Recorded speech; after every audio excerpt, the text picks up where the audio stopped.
इसका डायमेंशन आएगा sir M L T के पावर माइनस का 2 हो गया बेटा। मीटर स्क्वायर को मैं लिखूंगा बेटा L square upon coulomb. Coulomb का क्या हो जाएगा बेटा, कैपिटल का ए कैपिटल का टी। करना। अब इसको जरा कैलकुलेट करेंगे, देखो एम यहाँ पर बेटा 1 पावर में 2 + 1 क्या हो जाएगा, 3 हो जाएगा। एम एल क्यूब टी के पावर में माइनस, यहाँ पर 1 है बेटा, ऊपर शिफ्ट करेंगे टी के पावर माइनस का 3 और ए के पावर में -1। तो हमारा ये जो हो जाएगा डायमेंशन, इलेक्ट्रिक फ्लक्स का जो डायमेंशन होगा बेटा वो क्या आएगा, एम एल क्यूब टी के पावर -3 ए के पावर में -1। क्या आपको समझ में आया बेटा यहाँ तक? बोलिए, किसी को डाउट है यहाँ तक तो मुझसे पूछ सकता है। पार्थ, प्रोज्वल, पाटिल, पूर्वा, आयुष, कुछ डाउट पूछना बेटा यहाँ तक? श्रुति? चलिए ठीक है, तो इसको नोट कर लीजिए बेटा आप लोग एक बार अच्छे से। इसका डायमेंशन डायरेक्ट याद रखना, ठीक है। एम एल क्यूब टी के पावर -3 बेटा। हाँ, टी के पावर -3 बेटा, और ए के पावर में -1 हो जाएगा, ठीक है। क्लियर है? ठीक है, इसके आगे की बात करते हैं हम लोग।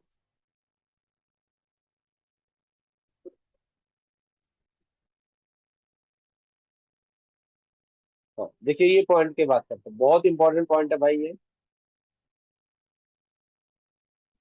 ये क्या लिखा है बेटा यहाँ पर, Gauss law and its application, ठीक है। According to this law the total flux linkage with a close surface called of Gaussian surface, ठीक है। फिर इन्होंने क्या बोला, according to this law the total flux linkage with a close surface called of Gaussian surface, the surface need to not be real physical surface, it can be hypothetical 1 upon epsilon naught times the charge enclosed by the closed surface। we know that बेटा ये formula होता है, we know that, आपको ये formula याद होना चाहिए, बहुत ज्यादा इंपॉर्टेंट पॉइंट है कि बेटा phi is equal to integration of the loop close surface, इसको इंटीग्रेशन ऑफ द लूप भी पढ़ेंगे बेटा, ठीक है। ई वेक्टर डॉट में क्या बेटा, A vector is equal to Q upon epsilon naught, ये फार्मूला होता है, ठीक है। तो फाई इज इक्वल टू क्या होता है बेटा, ई वेक्टर डॉट में ए वेक्टर, या phi is equal to Q upon epsilon naught. जिस तरह से क्वेश्चन में हम लोगों को डेटा गिवन देगा उसी हिसाब से हम लोग क्वेश्चन को सॉल्व करेंगे। ओके, समझ में आया ना सबको बेटा, क्लियर हुआ? चलिए अब ये पॉइंट मैं रफ करता हूँ, ठीक है। इसके आगे की बात करते हैं बेटा हम लोग। देखिए second point, electric field in integration of the loop E vector dot dA vector, complete electric field it may be partly due to charge with in the surface and partly due to charge outside the surface। देखो, due to charge outside the surface, however if there is no charge enclosed in the Gaussian surface, उन्होंने क्या बोला कि if there no charge enclose in the Gaussian surface में, तो E vector integration of the loop E vector dot D A vector is equal to क्या आएगा बेटा, वो जीरो के इक्वल आ जाएगा। या ऐसा भी बोल सकते हैं कि फ्लक्स जो आएगा वो जीरो हो जाएगा। समझ में आया? ठीक है, तो ये पॉइंट बहुत इंपॉर्टेंट था। Done. Third point, the electric field E vector, the electric field E vector, the electric field E vector in is resulting from all charge, both those inside and those outside the Gaussian surface। Keep in mind the electric field due to charge outside the Gaussian surface contribute is zero। फिर से ध्यान रखिए, उन्होंने क्या बोला था, electric field due to a charge outside the Gaussian surface contribute जो रहेगा बेटा जीरो हो जाएगा। The net flux through the surface because as many lines that due to that charge entire the surface as leave it। तो ध्यान रखना बेटा please, एक बार ये फार्मूले और ये जरा जो थ्योरी पार्ट मैंने पढ़ाया फटाफट एक बार अपने माइंड में आप लोग सेट कर लीजिए प्लीज। हाँ, बहुत ज्यादा इंपॉर्टेंट पॉइंट है, ठीक है। फार्मूला जो मैंने थ्री पार्ट एक्सप्लेन किया वो याद करिए।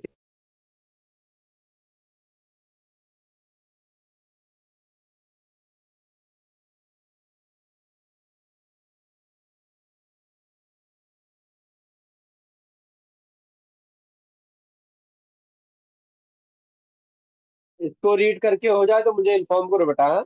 ओके, फटाफट इसको पढ़िए आप लोग, हाँ?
ठीक है, ठीक है बेटा, रीड कर लिया ना, चलो इसको रब करता हूँ।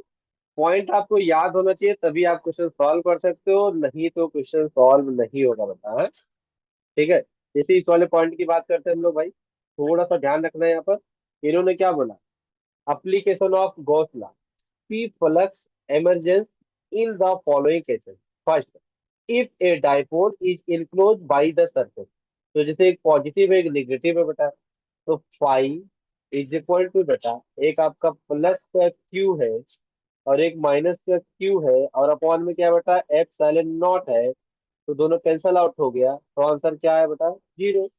तो if a dipole enclose by a surface के लिए जो फ्लक्स आएगा फाई का वैल्यू वो जीरो हो जाएगा, ठीक है बेटा। इधर की बात करते हैं।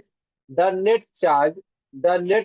Charge Q enclose in the algebraic sum of all enclose positive and negative charge. If enclosed is a positive, the net flux of outward q is negative, the net plus, तो देखो five equal to Q upon epsilon not होता है बेटा। तो देखो Q1 plus का Q2 minus का Q3। Okay बेटा। अगर ये जो सरफेस की अगर बाहर है ना बेटा Q4, तो वो नॉट इंक्लूडेड रहेगा, हाँ? ध्यान रखना, वो नॉट इंक्लूडेड, उसको नहीं लेना है, हाँ? उसको निगलेक्ट कर देना है। समझ में आया आप लोगों को? डन ना? ठीक है, चलिए ये पॉइंट रब करता हूँ, समझ में आ गया सबको, ठीक है। ये सब बेसिक चीजें आपको याद होना चाहिए थोड़ा थोड़ा, हाँ? Third point, if a in if a closed body not enclosing any charge is placed in an electric field either uniform or non-uniform, total flux linkage with it will be zero। फिर से ध्यान रखिए, if a closed body not enclosing any charge is placed in electric field either uniform या non uniform, है बेटा, तो total flux linkage जो आएगा वो क्या आएगा, बिल भी जीरो हो जाएगा, ठीक है। तो फाइव टोटल का भी वैल्यू जीरो आएगा यहाँ पर। समझ में आ रहा है बेटा? ओके। और फाइव इन यहाँ पर लिखा है बेटा, देखो five five in is equal to five out, है ना? Out is equal to E A square अभी जस्ट मैंने पढ़ाया बेटा यहाँ पर, ठीक है। और फाइव टोटल का वैल्यू क्या आएगा भाई, फाइव टोटल जो रहेगा उसका आंसर क्या आएगा बताओ, वो जीरो हो जाएगा। समझ में आया? डन ना? ठीक है, तो ये चीज आपको ध्यान देना, ठीक है। ओके, चलिए नेक्स्ट पॉइंट की तरफ मूव करते हैं, इसको रब करता हूँ मैं। तो मैं उम्मीद करता हूँ कि आपको यहाँ तक समझ में अच्छे से आ गया। क्यों? चलिए देखिए, पॉइंट नंबर 4 की बात करते हैं बेटा हम लोग। पॉइंट नंबर 4 क्या बोल रहा है कि if a hemispherical body is placed in uniform electric field, then flux linkage with the curve surface is calculate as follow. ठीक है बेटा। तो अब यहाँ की अगर हम लोग बात करें, जैसे phi curve plus phi circular, phi curve plus phi circular is equal to 0 बेटा। ठीक है। तो phi curve is equal to positive इधर हो जाएगा, निगेटिव हो जाएगा बेटा। तो यहाँ पर मैंने देखो लिखा phi curve is equal to बेटा फाई सर्कुलर, फाई सर्कुलर।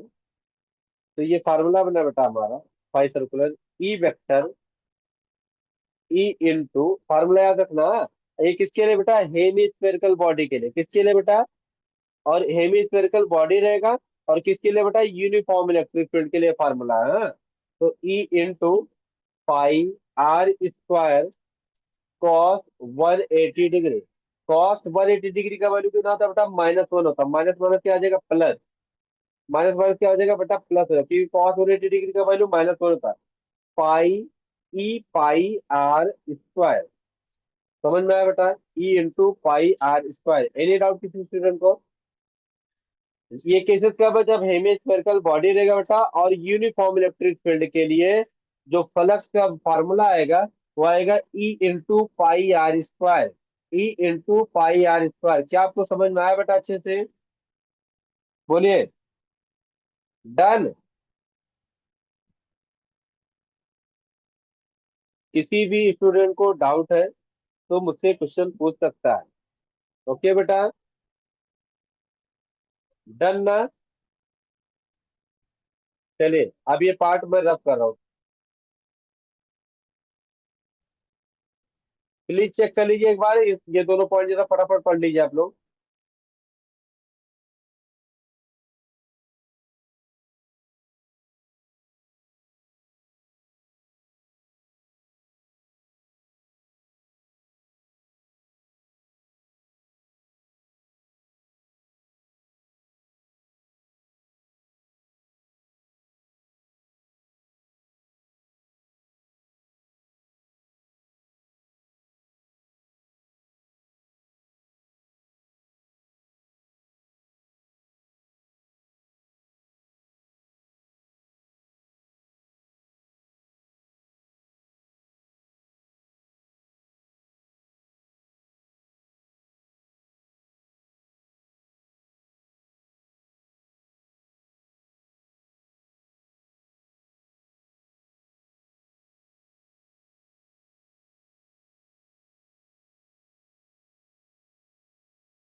क्या आपने क्वेश्चन रीड कर लिया बेटा?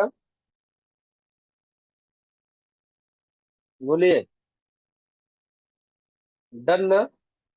चलिए नेक्स्ट पेज की तरफ मूव कर रहे हैं, ये रब कर रहा हूँ मैं। तो भी मैंने जितना पढ़ाया है, मैं उम्मीद करता हूँ कि आप लोग को बहुत अच्छे से समझ में आ गया होगा। क्यों? चलिए नेक्स्ट पॉइंट की बात करते हैं बेटा हम लोग यहाँ पर। और ये वाला जो पॉइंट मैं एक्सप्लेन करने जा रहा हूँ, बहुत ही ज्यादा इंपॉर्टेंट पॉइंट है बेटा ये। आपको अच्छे से ये याद होना चाहिए, ठीक है। चलिए देखिए पॉइंट नंबर 5। इन्होंने क्या बोला? If a hemispherical body is place in non uniform electric field as shown in below, जैसे कि आप डायग्राम में दिख रहे हो बेटा, then flux linkage with the circular surface calculate as follow. Phi circular is equal to minus phi curve. तो phi circular is equal to minus E into 2 pi are square cos 0 degree. ये formula किसके लिए आएगा बेटा? जब आपका body कैसा रहेगा? हेमी स्फेरिकल बॉडी रहेगा, और वो नॉन यूनिफॉर्म रहेगा। वो क्या था बेटा? यूनिफॉर्म था। तो नॉन यूनिफॉर्म के लिए फाई सर्कुलर का जो फार्मूला आएगा, -2 पाई आर स्क्वायर इंटू ई हो जाएगा। क्लिक किया आपको? पॉइंट नंबर 6 की बात करते हैं बेटा। If charge is kept at the centre of A cube, आपका ये क्यूब है बेटा, ये क्या आपका कोई क्यूब है। तो फाई फाई टोटल, यहाँ पर जो फार्मूला बेटा, फाई टोटल का फार्मूला Q/F साइन नॉट। मैं यहाँ लिखते चल रहा हूँ कि भाई फाई टोटल का जो फार्मूला होगा वो आएगा Q upon epsilon not. एक फार्मूला आपका ये हो गया बेटा। दूसरा, फाइव फेस, फाइव का मतलब फ्लक्स, हाँ बेटा। फाइव फेस का फार्मूला क्या आएगा बेटा?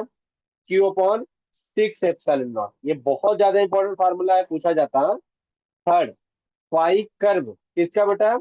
सॉरी, थर्ड वाला है five corner. Five corner, five corner का फार्मूला क्या आएगा बेटा? Q upon eight epsilon not. Okay बेटा, ठीक है। Five edge, E D G E, five edge Q upon twelve epsilon not. Please एक बार ये चारों फार्मूले आप याद कर लीजिए, first, second, third and fourth. चारों फार्मूले प्लीज आप एक बार लर्न कर लीजिए। और ये जरा फार्मूला बहुत ही ज्यादा इंपॉर्टेंट पॉइंट बेटा, ये सब ध्यान रखना। चारों फार्मूला बहुत ज्यादा इंपॉर्टेंट है। प्लीज एक बार इसको अच्छे से रीड करिए आप लोग, ठीक है? ओके। और रीड करने के बाद मुझे इन्फॉर्म करो, हाँ, फिर मैं कंटिन्यू करता हूँ।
ओके बेटा, अच्छे से रीड कर लिया आप लोगों ने। पॉइंट नंबर 7 की बात कर रहे हैं, यहाँ पर मूव करें, जरा देखते हैं इसको और इसको पढ़ते हैं बेटा। हाँ, देखिए क्या बोल रही है।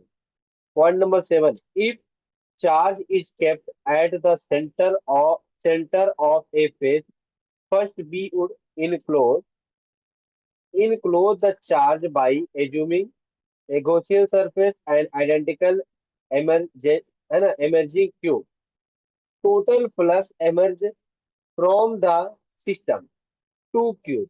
अगर टू क्यूब है बेटा, देखो उन्होंने क्या बोला, द टोटल फ्लक्स है ना, emerge from the system to cube, तो phi total is equal to Q upon epsilon naught. Flux from given cube that is five phase only. फिर से चेक करिए कि क्या बोल रहा है। Flux from given cube that is from five phase only, तो फाइव, फाइव फेज ओनली, तो फाइव क्यूब का फॉर्मूला हो गया बेटा Q upon epsilon naught. Point समझिए, जैसे कोई पॉइंट है, एक पॉइंट पर आपने चार्ज रख दिया बेटा, तो टोटल मिला के कितने बचे? Five phase. अगर फाइव, फाइव फेज ओनली रहेगा बेटा, तो फाइव क्यूब का क्यू आएगा Q upon two epsilon not. Done बेटा, डन। ये दोनों फार्मूला क्लियर हुआ आपको? आगे की बात करते हैं भाई। तो ध्यान रखो अच्छे से, हाँ, तो बहुत इंपॉर्टेंट है ये। if a if a charge is kept at the corner of a cube, उन्होंने क्या, जैसे ये कॉर्नर यहाँ पे रखा गया है, ठीक है, या यहाँ पे रखा गया, for a enclosing the charge seven, है ना, क्या लिखा बेटा? For enclosing the charge seven more cube are required, so total flux from 8 cube system, the 5 total cube upon epsilon naught, flux from given cube 5 cube Q upon eight epsilon not, plus from, देखो इन्होंने क्या बोला, plus from, ये बहुत important है, plus from one face opposite to charge of the of the given five of the given cube five face Q upon eight epsilon not divide by three. तो formula ये Q upon 24 epsilon not. अब देखिए इन्होंने क्यों क्यों बोला, क्यों ऐसा आएगा बेटा, because only three faces are seen. जैसे कोई पॉइंट है बेटा, जैसे यहाँ पर हो आप, तो यहाँ से एक दो तीन, ये तीन फेसेस आप देख रहे हो ना बेटा, यहाँ पे कॉर्नर पे, ठीक है, समझ में आया। तो इसीलिए क्या आएगा, क्यू अपॉन क्या बेटा, क्योंकि एट सीरीज कितना हो जाएगा, 24 बेटा। डन ना, यहाँ तक सबको समझ में आया। प्लीज फार्मूले को चेक करिए, अच्छे से समझिए इसको, फिर हम लोग आगे कंटिन्यू करते हैं। तो आप क्या करिए यहाँ पर, पॉइंट नंबर, एक मिनट, पॉइंट नंबर 7 और 8 का जो पॉइंट है उसको एक बार अच्छे से आप लोग रीड कर लीजिए। पॉइंट नंबर 7 और 8 वाला पॉइंट रीड कर लीजिए। उसके बाद हम लोग आगे क्वेश्चन कंटिन्यू सॉल्व करते हैं, ठीक है बेटा। और वो जो चार फार्मूले मैंने बताया वो भी बहुत इंपॉर्टेंट है, ठीक है। ओके, रीड करने के बाद मुझे इन्फॉर्म करिए आप लोग।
ओके बेटा, हो गया ना पढ़ के, क्वेश्चन स्टार्ट करें हम लोग। चलिए इसको मैं रब करता हूँ बेटा।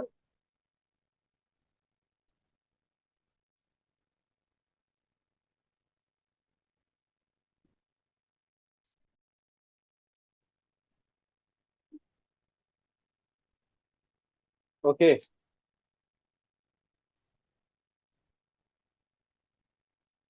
यहाँ तो सबको क्लियर हो गया बेटा।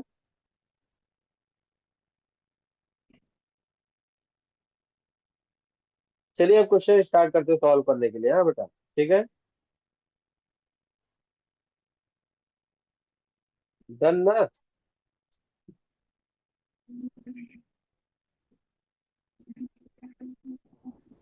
चलिए बेटा, आप लोग क्वेश्चन नंबर यहाँ पर 3 का आंसर बताएंगे। क्वेश्चन नंबर 3, 4, 5, क्वेश्चन नंबर 3, पहले थर्ड का क्वेश्चन बताइए जरा, आंसर क्या आएगा बेटा। क्वेश्चन नंबर 3 का आंसर बोलिए आप लोग फटाफट बेटा, हाँ?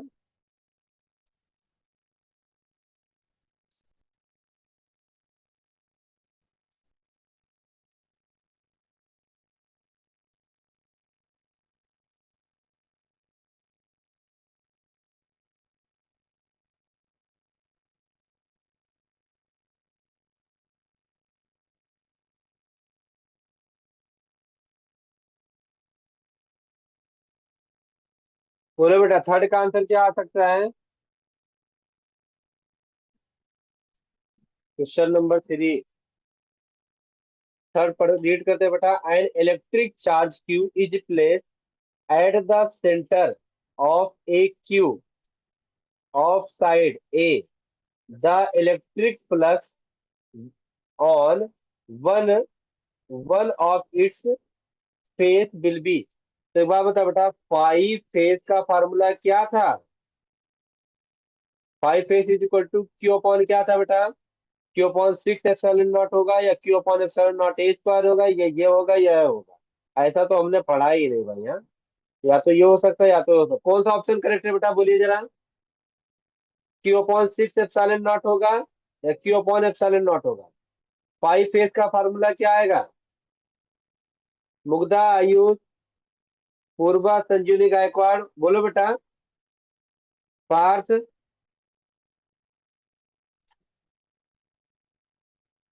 अभी जस्ट फार्मूला इसलिए बोला, आपको याद करके रखो बेटा। क्या आएगा? क्यू अपॉन 6 एप्सिलॉन नॉट ना।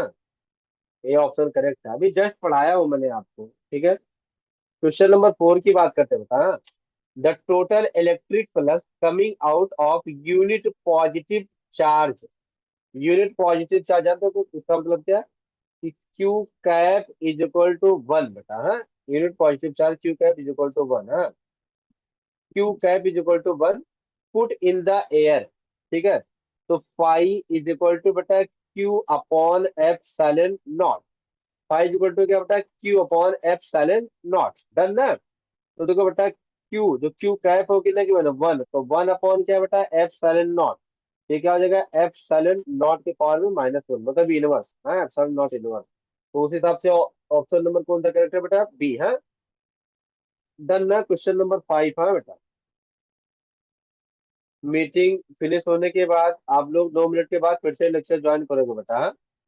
क्वेश्चन क्या लिखा है? In a region the intensity of an electric field is given by E vector 2y के प्लस 3j के plus k cap newton per coulomb. The electric flux through a surface S below that बेटा electric flux phi is equal to बेटा E vector dot में S vector. E vector dot में क्या बेटा? S vector. Okay ना? Question number 5 की बात कर रहे हैं। तो देखो बेटा, बिलो दैट, सर आपने मुझे पढ़ाया कि आई कैप डॉट आई कैप वो 1 होता है। तो यहाँ पर 10 का आई कैप है, यहाँ पर 2 का आई कैप है बेटा। 5 टू जा कितना हो जाएगा बेटा? 10। और आई कैप डॉट आई कैप 1 हो जाएगा। तो 5 टू जा, ये 5 टू जा कितना, सॉरी, यहाँ पर 2 है, यहाँ पर 10 है, तो 10 टू जा कितना हो जाएगा बेटा? 20। तो 20 newton metre square upon coulomb. यहाँ पर D option is correct answer. क्या आपको समझ में आया बेटा? डन ना? ओके ना? ठीक है, आप लोग आफ्टर 9 मिनट के बाद सभी स्टूडेंट फिर से लेक्चर ज्वाइन करोगे, क्योंकि अभी हम लोग न्यूमेरिकल सॉल्व कर रहे हैं, ठीक है। और प्लीज जितना मैंने थ्योरी पार्ट पढ़ा है, एक बार अच्छे से आप अभी 9 मिनट में रिवीजन करके रखोगे। फार्मूला अगर आप प्लीज फटाफट करके रखो। अगर फार्मूला नहीं याद रहेगा तो क्वेश्चन नहीं सॉल्व होगा। चलिए ठीक है बेटा। हाँ? ओके, 9 मिनट के बाद लेक्चर ज्वाइन करो सब लोग।